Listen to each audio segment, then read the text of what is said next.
point out something.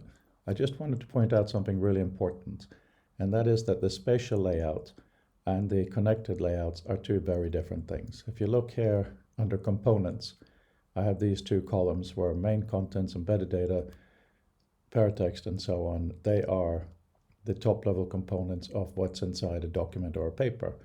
And under that, we have these that are to the right of it.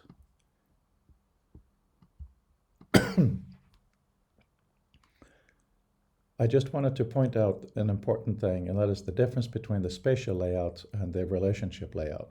For instance, here we have components of what's inside containers, documents, papers, and so on, including general metadata, main contents, embedded data, paratext, and so on. And each one of those have subsections. This is something that I'm working on. This is not complete, but if you now select paratexts, for instance, you will see it does not only point to index and endnotes. And if you point here, you can see why. It's because they are two different things.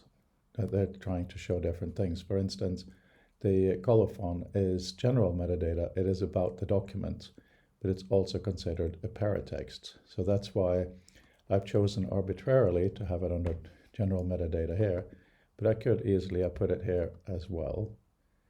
And that's how you can see what the different priorities are. So look how messy it is if I do this. It goes all over the place, and there are many relationships that I can see.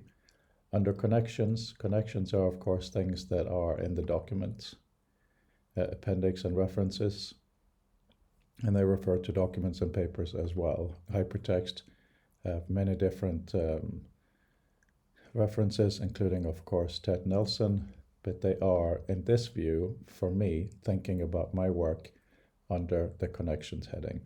That's the thing. This is for the user to decide what to view. And you can, under the map menu, you can choose to show and hide different contexts. For instance, all the people in the lower left-hand corner, which are italic, because that is, looks like a signature, I can just hide them.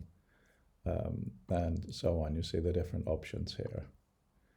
So if I now select absolutely everything, it becomes a real mess. That is the whole point of this map. The map is to show you what is pertinent by layout when you think, and then also you can look at what the different connections are with the different pieces of information as you investigate. And then you can move things about, see how they connect, and keep changing, checking the definitions and learning. This is about what's in your brain a lot more than it is about what's on here. Thank you.